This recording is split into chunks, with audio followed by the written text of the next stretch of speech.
Johnny, you in Nashville? Yes, I am. How did that come about? Um, I actually moved here about just barely over a year ago.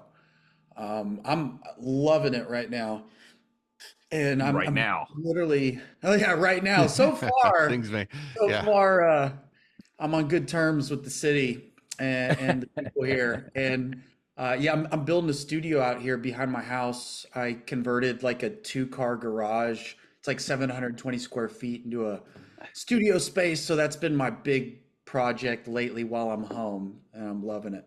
What part of town are you in? I'm about 25 minutes from the airport south east. So I'm near the lake. Yeah, Uh, Old Hickory. yeah, No, yeah. or Oh, the Percy other Priest. direction. Percy Priest. So Laverne and Smyrna Yeah, Laverne area. Smyrna. It's a great area. It's like I'm in Mount Juliet, which is the other side. Slightly, I'm more east. You're Oh, on southeast. the other side of the lake. Yep, Yeah. exactly. Oh, nice, nice. How Yep. how do you like it? Man, I've been well here for me. It's different. I've been here since 1997. So Oh, okay. yeah, I've been here for a long time. I came down from Western New York, near Rochester, New York, long, long time ago. So I've been in the Oh, wow. burbs for 16 years. My daughter's 16, so that's how long I know I've lived in the burbs. But Hey, yeah, hey, when Wow. speaking of Al, I have a call this week with Sean too because we're looking at moving there as well oh great, yeah, in the new year. So Sean Mailer. uh, the Sean Smith, Oh, my Sean Smith. Okay. you're Sean Smith to talk about places to live in Nashville. Well, here's the bad news, Justin. It just sold out. So You know what? sorry, But sorry about well, that. no. Promoter holds. Those are going to go at Yeah, 6 that's p.m. true. That's true. So So yeah, Johnny. So you do have a little bit of time off. It looks like right this month. It seems like you might be hanging around, working on the studio.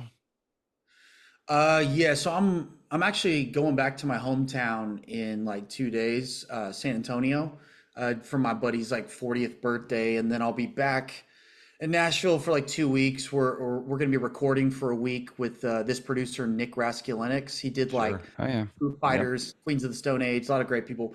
And then leaving from there to go on tour for a month. Yeah, Nick seems like the Nash. It's weird. It's like the Nashville guy. It's like the folks that move to Nashville and want to make Nashville home seem to always get connected with Nick. I know Oh, that really? yeah, the Hailstorm Cats are with him, and it's just like his name pops up all the time. It's like the worlds are always colliding here in Nashville.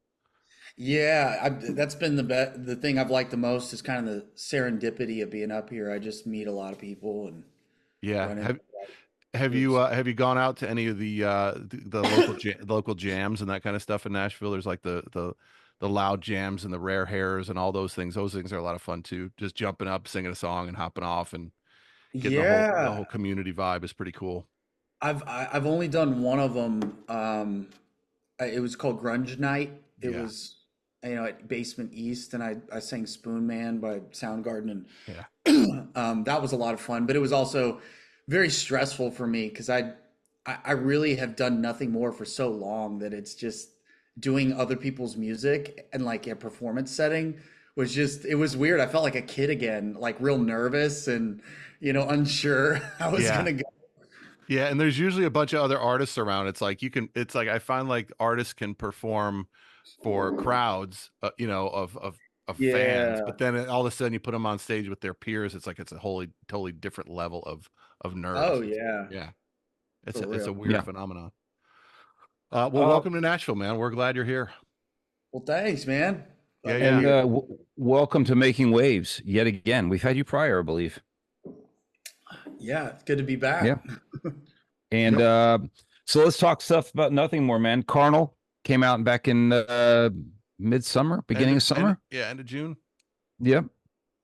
Yeah, yeah, yeah. Seven albums in, man. How do you, as a band, as an artist, how do you say, hey, how can we expand the sound yet retain our signature sound, whatever our audience or our fans have come to expect, but how can we kind of push this sonically, maybe instrumentation? How do you come to those decisions? How do you come to that point where you're like, hey man, we as artists, we want to keep creating and create something different for ourselves, but yet we know we have to because the marketplace dictates we got to kind of stay within these certain parameters at times. Um, yeah, I think every album it's a different kind of goal and vision quest, if you will. At the beginning of the process, we kind of just start, the months leading up to writing and recording. We're kind of just having these discussions like on and off about what we imagine the next album to be, and should it be heavier, should it be more melodic, or whichever direction, tonality wise, should we experiment with things. And it kind of, I don't know, it's just like a moving target given what's going on at that particular time in the genre and what we're listening to. It's always a balancing act between giving the fans what they want and the reason they listen to you in the first place, and also pushing yourself outside of your boundaries. I find when growing up listening to bands and really taking account for the times that I didn't like when a band came out with this particular album, and vice versa when I really liked one, what I found through that kind of self-reflection was that I felt like when bands push themselves so far out that it's unrecognizable from why you like them in the first place. And then the other direction, which is just when bands put out kind of the same album over and over, you just kind of want to be in the sweet spot between the two, I think. Mhm. Yep. Yep. Do you think, as you're explaining this, I'm thinking the first thing that came to my mind is I feel like nothing more at this point, 7 albums in, a certain level of success. There, I think that you guys are almost primed the fans kind of trust who you are at this point, right? Your fans trust who you are, and obviously you're always looking for new fans. But I think you might be in a great spot right now where it's like you can, and not that you haven't been yourself. It feels like a lot of this is very real. Your music is very real. It feels like I don't think there's a single phony thing about it. But it's like at this point, do you feel like there's some trust with your fans? Do you guys have an internal trust amongst one another to go, hey, you know what? This is what we're feeling. This is what we're going to do, and this is how we're going to go forward. Um, yeah, I think this far into our discography, I think the people who are still around, know what it is, and it's kind of built upon itself. There's a lot of themes that we've built on and kind of unpacked over the few albums and developed. Um, so yeah, I think there's a trust there. I mean, it's always interesting whenever you put out something new to just, I'm always so curious to see how it hits people, because you're always going to have the people who are like, this shit sucks, the last album Yeah, was my favorite. And then you have yeah. the people who are like, well, I didn't listen to this band for a while because I kind of lost them at this album, and then now they're listening to us again because of this new one. So I don't know, I think you can kind of pick up on a general like sense of how the fan base is feeling, but there's always those outliers, and in the hardcore fans in Reddit, like the Reddit or subreddit threads that they've impressed me a few times. Like when I've dug through some of those rabbit holes, where some of their opinions or things they'll say. During this album, even I was like, dude, we got a leak somewhere. I don't know who it is, but somebody has like information about certain things. And I'm like, they could only know that from like an inner circle. And so now I'm like on a little, Whack-a-mole. yeah, Yeah, yeah. I'm on Yeah. who's a the little who's Yeah. the mole? investigation Yeah. now. Yeah. Um, well, I mean, obviously with Carnal, the first single, If It Doesn't Hurt, comes out and it goes right to the top of the airplay charts. So someone's liking it. Your fans grab it, and it's funny because it's a melodic song, obviously very heavy, but very melodically driven. But it's funny because when you match it with the video, which gives you kind of this Fight Club, very visceral, that the Game of was the Game of Thrones, the Battle of the Bastards episode. Oh, that's a great episode. Yeah. Yeah, so everyone's covered in mud and fighting for their life, kind of thing. So it's nice to kind of have the song being very pleasant to the ear, still rocking, but the video kind of leads you into a different place with the song. It feels a lot more visceral than maybe the song actually is because of the video. So, Mm. um, it's funny this, but yeah, that just shows you that your fans are willing to kind of stick this out with you and take a song like that and just shoot it right up the charts. Yeah. I'm real happy with how we came out the gate on this album. It was, um, I don't know. It's just we really needed it. It was like Mm, perfect timing Mm. to have a number one. because we just had, like many bands and many people, just kind of climbing out of the COVID era, you know, everything. It was just good to kind of get back on the horse, is what it felt like. So Yeah. There's Hmm. and I guess you're gonna start working a new single shipped, which is the duet Angel Song. Is that right? That's the next one that they're gonna start working oh for you. yeah, How did that thing come about? Because I listened to it and then I watched the video. I'm like, it kind of fits really, like his voice fits really well with what you all do. How did that come about? yeah, yeah. We played a show in Switzerland with Disturbed and I Prevail, and it was just like such a great night. And we had a just a really cool green room backstage setup where it was very communal. Because a lot of times after shows, bands, we either go straight to our bus or we got to get to the next place, and we can be very antisocial. A lot of introverts, in Hmm. bands. So Yeah. the setup of this was just perfect to kind of socialize and hang out. We had time. We didn't have to leave. So we got to really just hang with the guys in Disturbed and the guys in I Prevail, and had a great time. And then after that European tour, um, David Draymond and Eric from I Prevail were just fresh on our minds. And that's kind of how those two features, Eric on House on Sand and David on Angel Song, kind of turned out. I just texted him and I was like, "Hey, we got some new shit I think you'd like." Yeah. Um, Speaking and look, that's the way, right? You can't have too many friends and networking, just being out there and being public and saying hello to people, and that's how things happen, right? Yeah. But the introvert comment is interesting to me because there's been a shift, and maybe it's a social media shift, and maybe it's a technology shift in the last, because I've been kicking around doing this stupid stuff for 25 years, 26 years or whatever. And it seems like there's definitely more I don't know if there's more introverts. I don't know if there's any more, but it's an interesting phenomenon because it used to be, right, the bands would leave the bus and they'd go out and get fucked up and do the whole rock and roll thing. And now it's kind of like, hey man, we just want to go out and play our music, and like the rock and roll vibe is different than it used to be, right?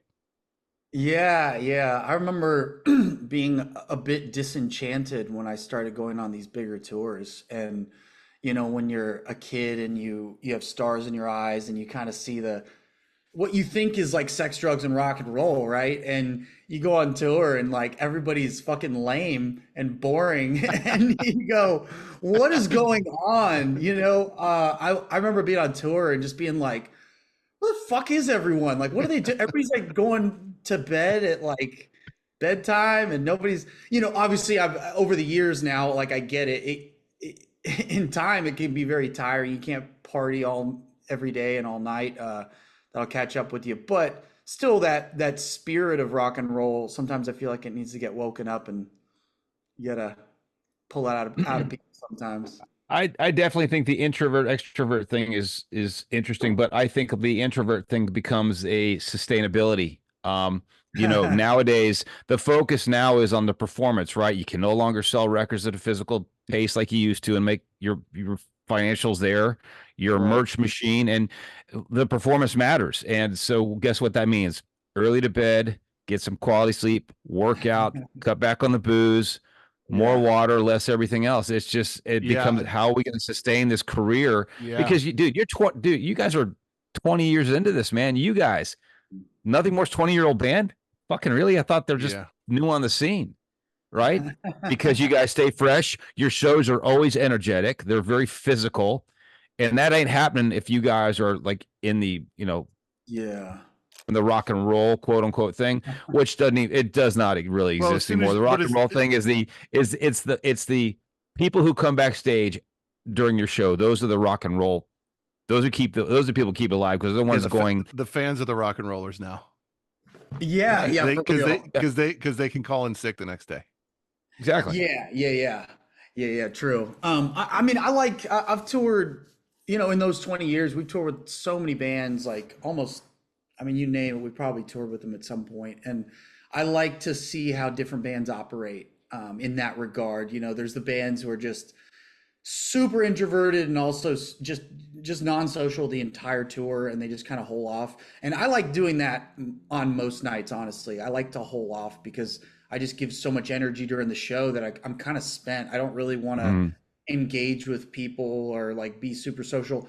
But I also have that extrovert side of me where eventually, like when the night is the right night and we don't have a show the next day, like kind of letting loose a little bit. And I like the bands that we tour with that are a little more balanced. Like when we toured with Papa Roach, for example, they're a great example of a band who just kills it every night, is very professional, and but they still have that good balance where mhm, they can still have a good time on a night off and but still keep their shit together, you know? mm. Well, and there you go, Justin. There's your sustainability, right? You Yep. just can't. It becomes a because it's become a business, and I think that's a great point you brought up, Justin. I never thought of it that way, where it's like, you this is the only way you make money. You can go out there and clown off and get coked up and go do the stuff and get drunk and get arrested and that whole thing. But then but you still have you still could make a living that way almost because there's other income streams, right? So that's a great point, Justin. I'm glad I tuned in for this episode, Justin. You just schooled me. The thing is, this is why they have off days, so they can go to the golf course, drink some beers with and just leisure, right? Just they're on, that's your leisure day, and then Oh yeah. that the next day you're clean. Yeah, oh yeah. Exactly. Um, you mentioned listening to music, and I have some thoughts after digesting Carnal. And I'm interested to hear who were the bands you were listening to, or what was the music? Not necessarily bands. I know that there's a lot of soundtrack stuff, right? And there's a lot of poetry and there's a lot of philosophy going on here. There's as I listened through to the kind of segue things, right? The spoken word stuff, so cool. I'm not gonna say who it reminds me of. Who were where did those things come up from a musical perspective? Like if you're gonna do the segues, right? And I recommend everybody go out and check out this record. It fucking dominates. It, w- where did those ideas come from? I couldn't figure out whose words they were. I googled a couple of the things and I couldn't. I kept getting Bible verses. Maybe that's the thing. Um, in "You Become the River," I googled that the lyrics and it came up. It was all King James. The weird segue here, but who are you listening to before this record happened? Were you drawing for something, or what were you going for? If you could pick, like, hey, this is kind of an X band vibe, and this is a Z band vibe, and we're kind of putting these together. And a lot of times it's not on purpose, right? But Yeah. who are you listening to specifically as those transitions and those snippets were being created? Um, I'd have to search my memory because I every month I'm changing what I'm listening to and I'm kind of onto something new. So to think that was I don't know, it's like 8 months ago now or something, Hmm. what I Yeah. was listening to at the time.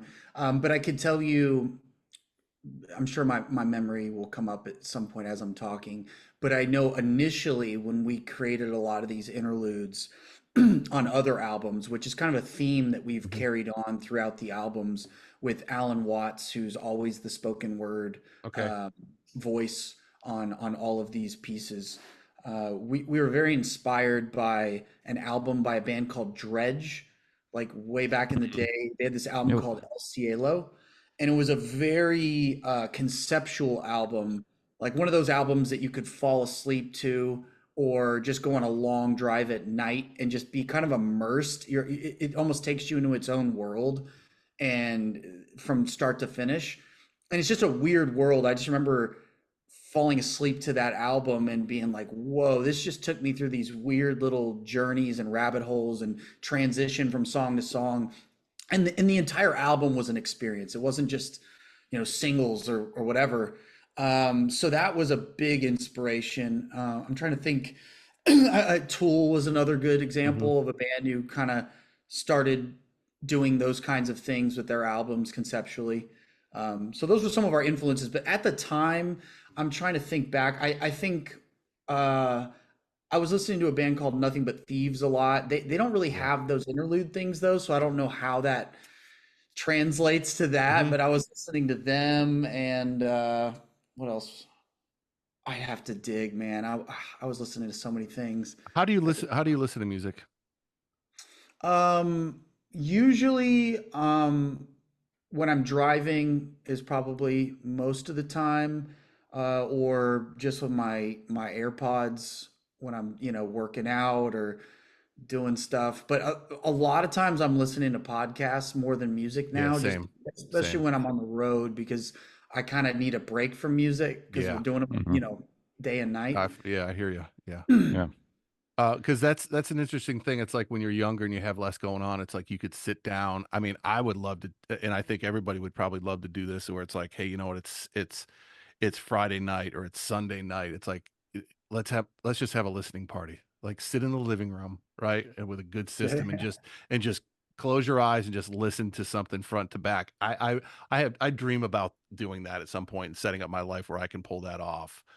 But that's why I ask how you listen to music. It's like, is there a listening session? Are you like, hey, there's a new thing. I'm going to spend an hour this morning. I'm up, I'm up at 5 a.m. and I'm listening to all these new tunes and I'm, Yeah, I mean, whatever. usually, so I got my camera right here. I can move it, but so I have this little vinyl setup right here, Yeah. and I could just have kind of some trees and nature out there. But this is really like these speakers. This is my setup during the whole album. I would just sit out here at this table that I'm sitting at right now, and the next day, after working on something all night, or whatever, I would just sit here, look out at the trees, and just kind of zone out and Hmm. play stuff through the speakers. I'm a vinyl player, so I'd listen to other people's stuff to cleanse the palate, and then put on whatever we had worked on or what I had worked on, and then just get like a fresh perspective the next morning. So that's kind of how I listen to it when I'm working on stuff. It's a little more focused, kind of like what you're talking about, like a Right. little personal listening party every Hmm. day. But usually, I'd say most of my listening nowadays is it's accompanying other activities like Hmm. working out or driving or, Yeah. doing chores or something. Yeah. And I It's find, it's go ahead, it's Justin. Sorry. funny. I was just say that way of listening says like you listen to music as a distraction, but now the music's almost distracted by what you're doing. I've got to lift weights, so I have to focus on this. But I'm trying to listen to the song. It's like it's it's like you're at this crossroads, trying to really get into the song, but I got to focus on what I'm doing. But I'm listening to one thing in order to distract me from this thing. But now this is distracting me from this thing. It's kind of weird. Yeah, Well, and the yeah. other thing is too, Exactly. Johnny, don't you think too? It's like, well, you're getting, it used to be that's all there was music, right? When we're all growing up, it's like you listen, listen, listen, and then that spits out what you create. You're just you're a sum of all your influences, right? And now it's like if you're listening to podcasts, there's other things that if you're really listening to that can influence your music too, whether it be from a lyrical perspective or the rhythmic perspective or whatever it may be. So it's like you're still influencing your music even if you're not listening to music, right? Yeah, totally. I mean, Yeah. like all the spoken word you hear on our Mhm. interludes on Carnal, those all were a result of me listening to lectures and podcasts. I mean, I listen to a lot of Alan Watts, who's the guy you hear on the album. He has such a large body of work and lectures.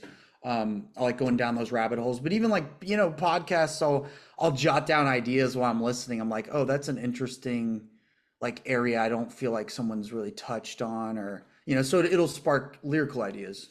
Mhm. Um, Does the interludes lead to the idea of a record being a concept record?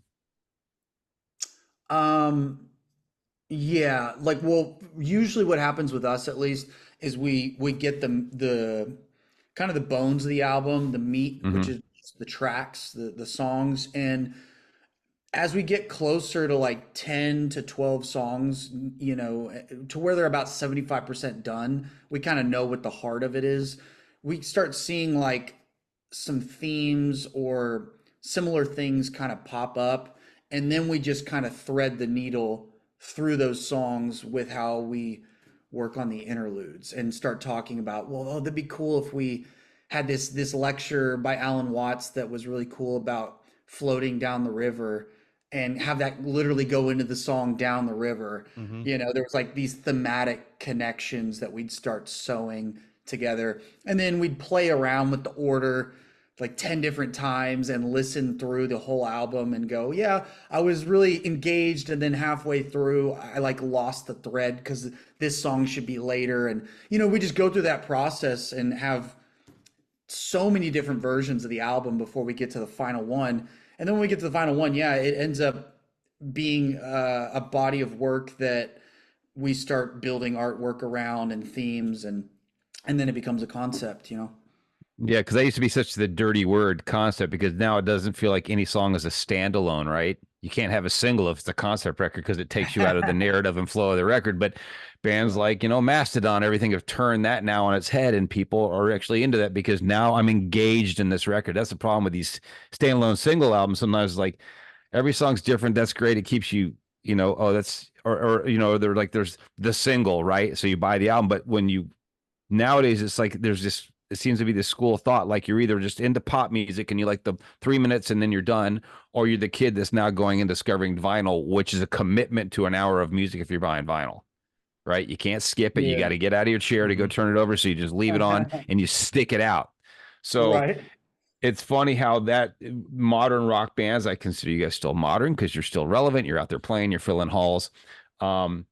Now you guys are taking it and creating something different with it, which is really a breath of fresh air without being thrown into the prog rock, you know, school of thought. Yeah. Yeah, yeah. I think we have an element of excuse me. I feel like we're not a prog band, but we definitely have prog elements that Mhm. influence us. Same thing. We're not a metal band, but we have metal influences. Same thing with rock. I mean, I think rock's probably the closest thing because it's such a wide umbrella. Yeah. Um, but we're not, I think we started more with like a purist mindset, like most bands do, and that's loosened up over time just to like include other ways of looking at it. Because yeah, if you like you said, if you go the purist route and you go, this concept album is about this, and anything strays from that, like Yeah. the concept's ruined. I mean, that can work sometimes if you're just really going for something super defined, but it boxes you in so much, and with like the real world of being able to market an album and have a single that Mhm. stands on its own, and you know, there's all those kinds of questions that pop up. So yeah, we're a little bit loose with it. There is a concept, but it's not like, you know, there's Well, wiggle room. Thick as a A brick. little yeah. wider of a concept. Do you think it Yeah. makes it? I think the consistency of it comes from the honesty of it and the personal element of it too. It's like this is what we were saying. This is kind of who we are, and it ties everything together from that standpoint, I think. Right, right. Yeah, you got to find, yeah, what's the common thread throughout the Hmm. whole thing? Hmm. That's pretty much it, what you just said. Yeah, and I've talked to a lot of artists over the years and like developing artists, and I always say you just have to be yourself because that alone will make you unique, right? There's only one of you. Yeah. So Mhm. if you are just focused on being yourself and being true to yourself, that's where artistry comes from, right? And the more you try to fit it and try to make it this, try to make it that, the less likely it is for it to work or to reach people, right? It Um, took me years to learn that. yeah. Because I'd I heard, should have been your manager in 1998. You would have been all right? you'd have been retired 10 years ago, you know? Shit. Um, yeah, man. It's one of those statements that's almost, it's almost like a cliche that when you hear it, you kind of just disregard it. You're like, well, of Mhm. course, but people don't really like truly internalize it. And I think in the same way, I I would have agreed with that statement 15 years ago, but my actions weren't really agreeing with it. You know what I Mhm. mean? I was like at times trying too hard or trying to just do anything outside of myself because like you said, I was trying, I thought I'm me. I know me so well that it's boring to me. Mm. So you assume everyone else knows you on the intimate level that you know yourself. So you think that it's boring. So you have to do something beyond yourself. When Mhm. in reality, like you said, when you really get that and you sink more into yourself and kind of accept who you are, you're actually the most unique thing you could come across because Yep. you have experiences that a combination of experiences that no one else on earth has. Mhm. And that's like your biggest source of Yep. unique materials right in front of you. Yeah, But it takes, as an artist, everybody has a superpower. exactly, yeah, Mhm. and it takes a lot of us a long time to learn that. Yeah, And and they then say the number one thing in marketing right now is authenticity. People just want to, imagine we've that. been, Right? well, Surprise, yeah, because I surprise. mean, we've been, digital life and technology have taken us away from that, AI, whatever. It's like, I just want to find a little bit of real somewhere and I'll Yeah, pay for it. I was just talking about this the other day, where the advice that we were given when we first got signed, when it came to like social media, for example, and how we market ourselves and how we engage with our fan base. The conversations we had then are so different than the conversations we have now with the same people, just totally different advice. Mm, Because when social media was really taking off as a platform to market your music, it was all about quantity.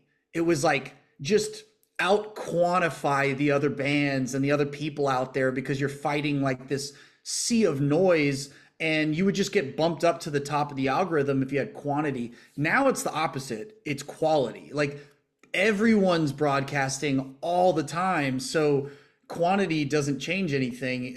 Quality does. So, which actually I like that. I'm because at the time I was so disheartened. I was like, I didn't sign up to be a content creator or whatever the fuck they call it. right, I right. signed up to make cool shit that I think's cool and music, but everyone's always pushing you, to make sales really, which is like becoming like a influencer or a content creator, which is just kind of the most bullshit job.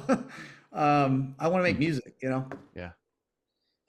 What is speaking of making music, where are the rest of the guys? Where is everybody located, and what is the creative process these days? You're building a studio, and what's the end goal with that? Is that going to be a demo thing? Is that you plan on making your records there? I think I just asked 13 questions. So just um, take them one at a time, or don't take them at all. it's a studio now. Eventually, it will metamorphose into a post-apocalyptic bunker. Where I'm not at that stage yet, fortunately. I don't have the funds for that quite yet. But right now, yeah, I'm kind of laying the groundwork for the next album. This is typically what I have done on every album cycle. Once we've kind of wrapped it and put a bow on whatever album we're working on, I'm always thinking immediately into the future and okay, what's the next one going to be like? What's the environment I'm working in going to be like? Because it's kind of like, um, when dogs will go to bed or right before they lay down to go to bed, they like circle 100 times. That's kind of what I do metaphorically when I'm setting up my studio space before I start working on an album, because I know I'm going to be there for a long time and doing demos and then actually recording real stuff. Of course, it's not going to all be done here. We travel a lot, but I know a lot of the work I'm doing is going to be here, so I'm setting up that space. But this last album, we all traveled to LA for most of the album because we were working with this producer, Wizard Blood. His real name's Drew Folk. Very talented guy, and we got along super well. But his space is out in LA, so we had to travel out there a lot, which I really hated the travel part of that because LAX is horrible and the traffic in LA is horrible. But once we Yeah. finally got in the studio with him, we made magic. And the rest of the guys are you all spread out these days? Who's where? Yeah, yeah. So I'm in Nashville. Daniel, our bass player, is in Asheville. Yep, down the I way. think South Carolina or North Carolina. North Carolina. North Yeah. Carolina. And then Mark, our guitar player, he's still in San Antonio, Texas. He's holding down the hometown. And then Ben, our drummer, is in Phoenix, Arizona. It's But he's crazy. moving out here, actually, our drummer. Oh, okay. How does the I mean, it's digital, right? How does the creative process? Y'all are bouncing shit back and forth probably constantly, right? Is that, and then everybody's got their own little setups. Yeah, yeah. So we each have like our own setups. We bounced the stuff back and forth a lot more on the Spirits album, Mm, just because that's what everyone kind of had to evolve and adapt to during the COVID lockdowns and hmm. everything. That was the most frustrating album to make of all time. Fuck that. I don't want to do that ever again because Yeah. there's only so much you can do. Um, without physically being in a room together, like the emotional feedback and the body language and the kind of the subliminal, just all that intangible stuff that happens in real time in a physical space. When you remove that, it just makes the process so laborious. It just wasn't fun. And I think some of the songs suffered because of that. So this last album, we made sure that the bulk of it, we were in a room together Yeah. and making decisions quickly and efficiently. And then when we split off and go back home after working on it for 2 weeks at a time, we'd have that time to ourselves individually to tinker with things in our own space. Yeah. I think that, excuse me, in the digital age, that energy is real when you're together. Even if you're going down to digital, right? There is something that can be captured. It's the human aspect of it that it does get lost if you're not in the room. So I'm pleased to hear that that's how the whole process works, and just, going back in, coming out, going back in, but you got to be together physically, I think. Yeah. Is there a lot of tracking that happens live? Is there stuff that you wind up keeping that you're surprised you keep, and like the first take kind of things? You're like, maybe that might be the best take we did. Those kind of Oh things. yeah, that happens all the time. Yeah.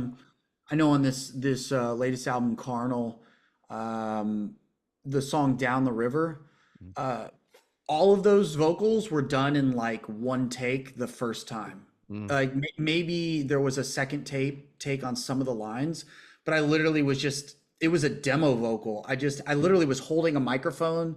I think it Mm. was an SM7, Yeah. like, and we were just in a writing room with our buddy Doug, and I was just in the moment. I was just feeling it. It's not even a good microphone really to use for that particular sound. Yeah. Like we would have redone it on like a condenser microphone, but the vocals just sounded so good. We didn't, we're like, we're going to screw it up if we try to do it again. It just felt good. Yeah. That happens on a lot of songs where Yeah. there And was magic. trusting your instincts on that, right? Yeah, and the longer we've done it, the easier it is to trust Yeah. your instincts because you don't have that, well, what if? It's like you've done it enough times to know when you're chasing your tail and when something's just right in front of you and it's like, Yeah. let's move on. Like we got it. Yeah. I had a producer named Jay Joyce, who's been in Nashville for a long time. Great producer, became a little bit of a friend of mine. I can't say we're super buddies, but he told me a story. They were in the studio, and the bass player had a stand-up bass, and there was some kind of like a pencil or a pen or two pencils, something like that. And he was hitting the bass and capturing this thing and something, and they're like, "Oh my God, that was great!" But they didn't roll with it, right? They're like, "Okay, here's what we're gonna do. Grab that bass. We're gonna put it in this room. Grab that stuff. Okay, if we mic it, we'll get these two mics." And they tried for like 3 hours to recreate that thing, and Huh. they could not get it. So it's like, just get what's in the moment. If you think Yeah. it's great in the moment you start thinking, can we do this better? Can we overthink it? If it gives you goosebumps in the moment, that's the one you keep, and that's what happened to you. Yeah. Yeah. Yeah. I mean, that all with experience, you learn that it's Yeah. like it's not about what's ideal, it's about what's real. Because if it, like you said, if it's real and it's happening, record it on a fucking iPhone if you have to. Like you can EQ and do a lot of stuff later, if it's real, you know. Yeah. Hey, Johnny, do you besides writing for Nothing More, do you write with other people? Do you write for other projects? Do you have people ever asked you to like pen them a song and they've taken it? Yeah. I used to produce bands back in the day, like, just smaller local bands when I was in Hmm. Texas when we were getting started. It was kind of like my way of funding what I was doing with Nothing More. But now that I'm in Nashville, I'm going to be doing quite a bit of writing and producing once my studio's finished, probably at the end of November. Hmm. So yeah, I do that stuff. I haven't done it as much in the last few years just because I've been so focused on Nothing More, but I'm be Yeah. doing a lot more of it. So I got kind of a list I'm going to be working down. Yeah, because I'm curious if you've ever written something for someone else and you're going, God damn it, why did I give that away? Uh, Or didn't give it no, away. You I obviously got paid hopefully for it, but just kind of like, that's a really good idea. I can't believe that went. that's Good. yeah. I mean, that is definitely like a fear in the back of your mind. Up to this point, I've kept all the good stuff for Nothing More. Hmm. Uh, but I don't know. It's a good question. I think at this point in our career and at this point in like my experience with all this stuff, I think I'd pretty quickly know if something fits in the Nothing More lane and probably just set Hmm. it aside for that. Because there's some Hmm. ideas that it's like, oh yeah, this could go for almost anyone. Maybe this is just a good idea in general, but there's some that nothing more is just kind of its own entity and brand, if you will, now. So I think Sure. something become obvious, and then others are just like, I couldn't see this being a nothing more song, you know. Yeah. Yeah. Uh, you want to talk about Shiprock for a moment? Because Yeah, that's yeah. I want yeah, to touch. I Yeah, obviously. want to touch on one thing that Yep. Yep. excited. it made me want to. I went back and or not went back. I looked for the WWE promo because that was kind of Oh yeah, yeah. on my radar for if it doesn't hurt. And I watched that thing. It was I guess it was a few months ago, and they were using it to promo the ladies championship or heavyweight or whatever it was. It made me want to jump out and like be a WWE fan. Like they did such a good job with that promo, and the music was so perfect. Yeah. I was like, oh my God, when is this? And of course it had already passed, but I was like, man, maybe I'll watch WWE next. This whole thing sounded awesome. How did that whole thing come about? And are you a wrestling fan or what's the story? Man, I felt the same way. I was stoked when I saw it. It got me pumped. Yeah. But yeah, no, I was surprised as anyone else when I saw it because I didn't know we had a sync with WWE until I literally was tagged in it by somebody online. And I was like, what? So Uh, cool. yeah. But yeah, Yeah. as a kid, I was a big wrestling fan. When I was in middle school, I had a phase where I was just like super into it. I still like the classics, for like 80s wrestlers, 80s and early 90s of, what is it, Macho Man and Ultimate Warrior and Yeah. uh, Hulk Hogan, all that I, stuff. I was I was gonna say, if you were in San Antonio at the time, were you getting syndicated stuff for like the Von Erichs up in Dallas for all those tournaments? Because those are actually what really kind of started everything. I don't know. I I didn't go to any events. It was just like popular in my age group when I was a Sure. kid at Okay. school and Yep. stuff. It was more like video games and watching it on TV, you know. Well, Wrestling news, Justin, you know, sir. you have you got the Texas thing figured out. I mean, Hmm. you guys could slide right into it. I think you should I'll tell you what. I tell you what. I still love about San Antonio. I still love Freeman Coliseum. Oh yeah, I haven't been there in It's forever. well, they haven't really done many shows or as of late, but I remember that was like San Antonio used to be the stalwart metal capital of America, right? because of Yeah. because because of the Hispanic metalheads obviously made up a huge contingent, and they're so full of fervor for metal that it always made it seem like whenever you go, hey, do you want to go see Maiden in Dallas or San Antonio? I'm like, fucking San Antonio, dude. That's where the action's at, man.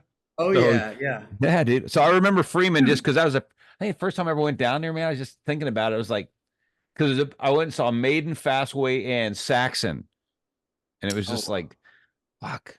It feels like a real fucking arena, man. Because it's just four walls, two kinds of beer, one hot dog, and nachos. Yeah. That's how it should be, man. Yeah. No skyboxes, no fucking like advertising trackers, none of that Yeah. No, Yeah. nonsense. literally there was one hot dog and one nachos. Everyone had to share. One Yeah. one stand. It was one Yeah. stand, yes, and you fought like a dog for You will those. eat it and you will like it. That's right. That's right. That's right. So So awesome. Oh Johnny, yeah, I went to many shows there as a kid. It's just I think like you said, I think they stopped doing it, and I can't remember if they like renamed it or repurposed it, but a lot of the shows moved to either the AT&T Center, and then Yep. Aztec would take the smaller shows. Yep. I don't know, man. Well, Yeah. now they got a new one. They got one called Techport. It's real nice. Yep. It's like I don't know. It's like a At first it was weird. Like we didn't know if we liked it or didn't like it because it uh-huh. was so nice that it almost felt like uh corporate, where it didn't feel Mhm. like a rock club or a theater. You know what I Well, mean? Mm. I mean, that's a sexy name, Techport, dude. It just sounds Right. like, yeah. Yeah. I mean, it doesn't But sound like a 5,000 cap room where you want to go see King Diamond.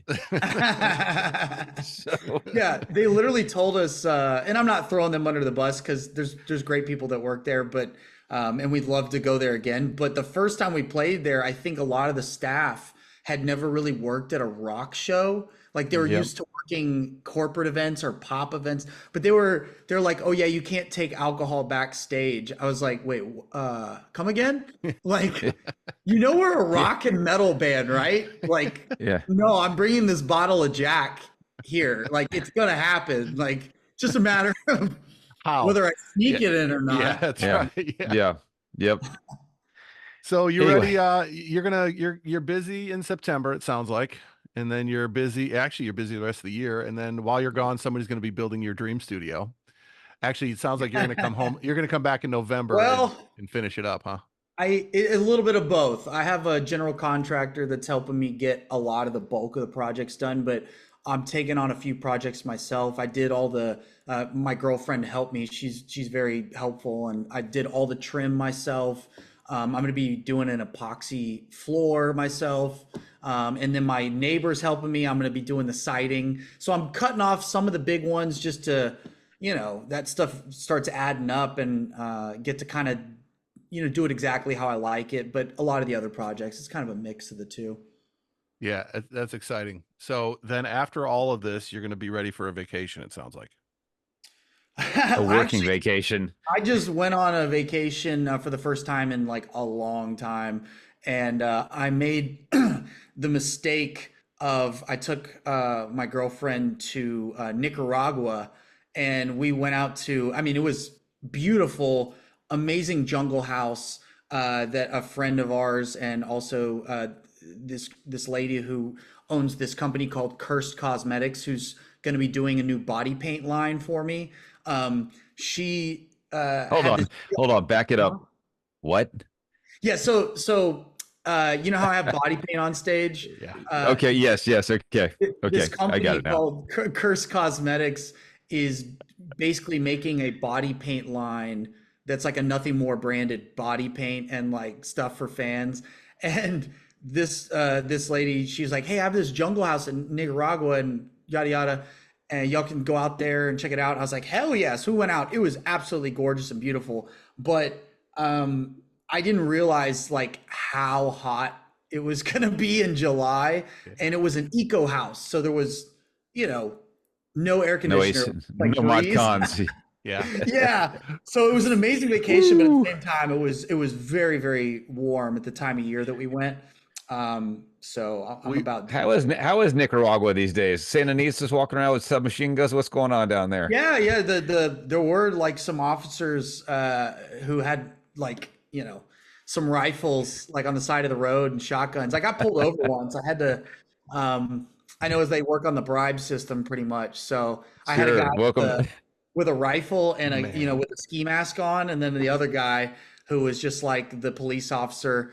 And you just basically, I don't speak Spanish that well, so that kind of worked to my favor. I just act like I misunderstood him constantly until he got annoyed, just let me go because I don't know what you're saying. But sure enough, he had fucking Google Translate on his phone now. They're all modernized. I was like, God damn it. You know what? She's gonna say, "Honey, next time, can we go to an all-inclusive in Tulum, Yeah. please?" Yeah. We Oh, all shit, my phone. we all want to go off the grid until we're off the grid. Yeah. Yeah. Dude, it was a hell of an adventure, but yeah, there was a lot I did not expect. Yeah.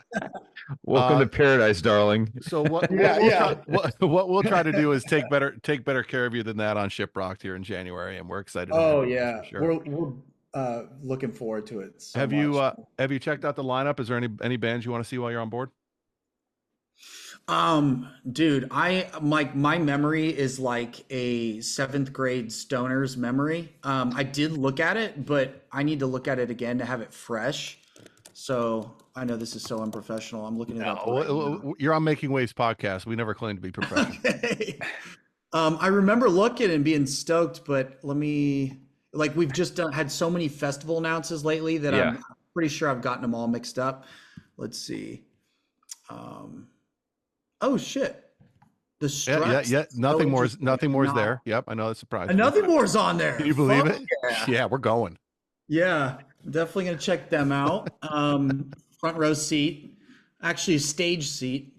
Yeah. And let's see, 10 years. Those are our boys. I'm gonna be so excited to hang with them. And flat black. We just had Jason on the podcast Yeah, a couple weeks ago. We just played with them with Godsmack. Great new band. I think you'll be back out with them too, right? Later in the year. Yes, yeah, in Yeah. October. We're gonna be doing stuff again. Oh, dude, Silly Goose. I actually went and saw them in Nashville at this tiny little club Yep. and just had a blast. They Was are it- so fun. Was it the basement? Was it the basement? The OG basement? No, it was the Spring I played a show there back in the day. It was Springwater? no, I think it was the end. Oh, the I end. think Yeah. Yep. The end. Sure. it's either the end or anyway. Right there near the pizza shop across from the exit in. Yes. Yeah. Yeah. Oh no, I think it was Exit In. I think it was The Exit exit In. in. Yeah. The ends Yeah. across. They're across the street from one another. Yeah. Ah, that's why. Okay. Yeah, Silly Goose, great. They just, for whatever reason, watching that band, it took me back to high school, like when I started Nothing More. And they just, I don't know, it reminded me of myself when I was younger. So I was happy to see them and support. They're going to be a really fun experience on the boat. Other than that, Oxymorons, I wanted to see them again because we played with them at some festival and I didn't get to catch their whole set. Let's see, Devour the Day. Yep, great band. I'm excited about Hollywood Undead after all these years. I haven't really seen them in quite a while. Yeah. Well, I think that's going to be a high point for our. Have you for our ever guests, for been to sure. St. Thomas, Johnny? Let's see, I feel like I have, but maybe I haven't. Where? Well, we're going. That's where we're going. I- I was just curious. Yeah, we're going. Hey, you ever I been? don't know if I have. I mean, so I went on a few cruises when I was younger with like family trips or stuff like that, and I can't remember all the places we stopped. But so I guess this will be my first time that I'm conscious of it, Right. if it is in fact. Well, and Yeah, kind of part of the reason that we wanted to have you and the band back is that it seems like you get what happens on the ship. Like there's sometimes when you, like you said, when you didn't have a show the next day, it's like you're out there like theme nights. All of our team was like, holy shit, Johnny's dressed up for theme nights. Of course, I think it was backwards. The days were backwards, but that made it even more fun. Where you were Oh, just yeah. like, look, I'm on vacation, man. At least I'm here to know, have a good time. Yeah. Yeah, So yep. we appreciate that you jump in and just kind of enjoy it like a guest because that's kind of what the whole thing's about. So I'm glad you enjoy it, and Oh yeah. we'll yeah. definitely do our best to take care of you again. Hell yeah. Oh, dude, I'm also noticing other people that I guess I just overlooked their name on the flyer, but Atreyu, like I love their new album or their last album. Those are good friends of ours. And Des Rocks, I'm interested to see him live. I've never seen him before. Yeah, he's so good. He's really good. Yeah, Buck Cherry's on this. Yeah, Holy shit. yeah. I think it's been 10 years since no they've been crazy on. bitch, but Yeah. Yeah. Yeah, they'll throw down. They're I'm so ready to happy party. I'm not going to be with a crazy bitch on this one. This is going to be a great shipwrecked. I had some crazy bitch moments on one of the shipwrecks. I had to deal with. Oh, yeah. Hey. I'm gonna have That a- sounds like it's a whole I'm gonna have other a nice episode. bitch this time. Yes. Listen, man, we've taken an hour of your day. We really Yep, appreciate we have. taking the time. We look forward to seeing you, and let us know. Have Will get in touch with me if you got any needs or any concerns or questions going forward about the Yep. cruise, and we'll take good care of you, man. Thank you again. Hey, for the look, time. man, good luck on the tour. Your Yeah. your headlining tour starting the end of the month, and the rest of the stuff until we see you in January, man. Good luck with Carnal. Oh yeah, thank you guys. Always good to see you, and so excited about Shiprock. Let me know. You know. Yeah. how we- Well, I think the letting know portion is when you get the underground bunker built. Just I don't know, 8 save by you a 10, spot. just a little, just a little nugget for me. Okay, I'll save you. I'll Yeah. put you at the top of the reservation list. That's right. Preservation list, I should say. Yeah, preservation list. All Yeah. right, boys. Hey, thanks for your time. Thanks, All right. Justin. All I right. appreciate you, man. Here's y'all. Yeah. All right, to guys, see take ya. care. See ya. Bye. See ya. Bye.